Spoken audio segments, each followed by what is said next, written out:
This episode of Forging Friendships is sponsored in part by Iron Mountain Metalcraft, located in the beautiful Pigeon Forge, Tennessee area. Go forge a memory with Forged in Fire fan favorite Robby Bowman. Woo! The show is also sponsored in part by African Custom Knives, Black Dragon Forge, Paragon Kilns, and with the support of viewers like you through our GoFundMe campaign, link in description.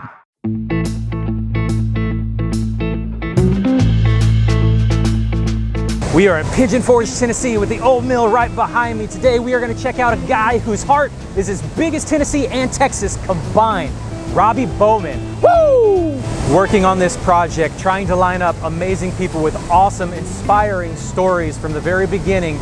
I'm honored that Robby reached out to me and wants to take the time to sit down to give us his story. And I got a little sneak peek into what that is. Y'all, whoo, man. This is gonna be good, y'all. Come on, let's go have some fun with Robby.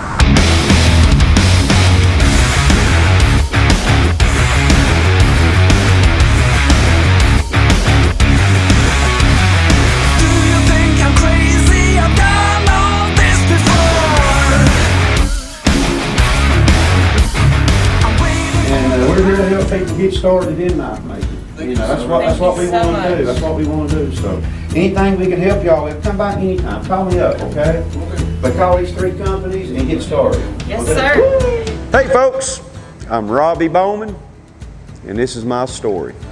I want to let y'all know a little bit about when I first discovered anything forging, blacksmithing, anything in that sort.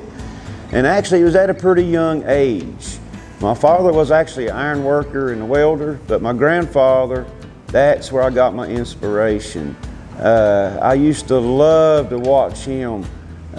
He shoot a lot of horses, he trained a lot of horses, and to shoe a horse or just to fire the forge up to make something. I guess I was probably 6, 7 years old when I first saw the fire and the metal meet and things start to happen, and I was hooked ever since. You know, being around my grandfather quite a bit on weekends, I watched him forge a lot of things before, and I seen him have one time, he had like the hay rake off the back of a tractor implement, and it was broken, and he was making the farmer a new one. Well, while there with him, I took that hay rake, and I said, I'm gonna make me a knife. And I don't remember a lot of this story, but it's been told to me several times. But I took that broken piece of hay rake that my grandfather was going to repair, and I hammered that thing out into a little knife, went out into the woods and cut me a little piece of stick off a tree and put it on there as a handle. And I carried that knife, they say, 3 or 4 years before I ever lost it. But you know, when we sharpened things back then, them old pedal stone grinders, that's what we used. And when I hammered that blade out, I sat on that stone grinder at least 4 or 5 hours grinding that little knife out. And I still got the little grinder today, the little pedal stone grinder. But that was the first knife Robby Bowman ever made. And even after making my first knife as a young boy, 6, 7 years old, when you're little kids like it, you don't realize what you might end up doing in life. And I always was fascinated with cranking that old coal forge from my grandfather.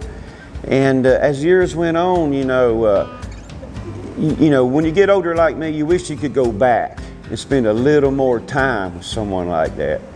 But I didn't know I was going to pursue this as a living, but throughout my life, I was a diesel mechanic.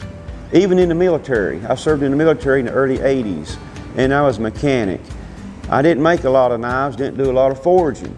I got away from it in real life, and it was later on in life, way later on in life, before I realized what direction my life was going to go. And as far as the knife community and the forging, it came about, because of a life-changing injury. And I never knew what direction my life's going to go, but I had a life-changing injury. Yeah, I had a knife wound, and the knife wound almost took my life. But what it done, it crippled my right arm. And being a diesel mechanic, you know, you need both hands in there. You need both hands in there. And so through a lot of surgeries and different things, my rehabilitation, so I didn't have to be home. I went down and grabbed some tongs, a hammer, and I started rehabilitating my arm by making things, you know, and that's how it started. I was doing it to survive at that time. And then I was doing gun shows, flea markets, you know, just trying to make ends meet. And then my knife started getting better. You know, we learn as we go as knife makers. I was never taught anything. I've learned everything on the go, but I was serious about it.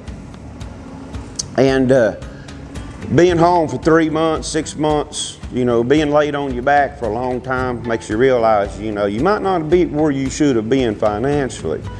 And so just to make ends meet, put food on the table, I started rehabilitating myself. Making little trinkets, you know, going to the flea markets, yard sales, and selling them.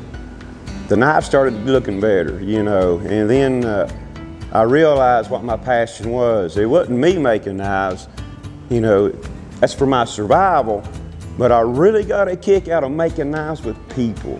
And that experience you get when you see somebody light up. As I started making knives to survive, they got good. I started a little business. Everything started snowballing. And then I come up with an idea. And you know, during all this time with me forging, you know, by myself for rehabilitation, and you know, I get a lot of joy out of forging with people. And I started doing that, you know, letting them make knives with me.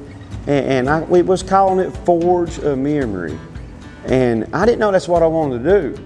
You know, I'm just having fun. I'm just trying to survive. I'm making knives with people. And then it started gaining a lot of momentum. I mean, people are attracted to fire and knives. And I got a lot of enjoyment making dreams come true. You know, get the little kids in here, let them take that hammer, hit that. But, you know, I really still didn't know this is what I was going to do. This was going to be my passion. But the more I worked with people, the more love I had for forging. You know, it's working with the men, the women, all ages, you know, and then I decided this is it. I'm gonna rock and roll with it. You know, when I really knew this is it, this is what I wanted to do, I was with another man and his son, and we was making knives. And believe it or not, during that time, I just had all the stitches took out of my arms. And they could tell it was a fresh wound. And that was a dream of theirs, to be able to forge a knife together. And to work with that father and son, making dreams come true. That's me. I'm the man to do it. I love it.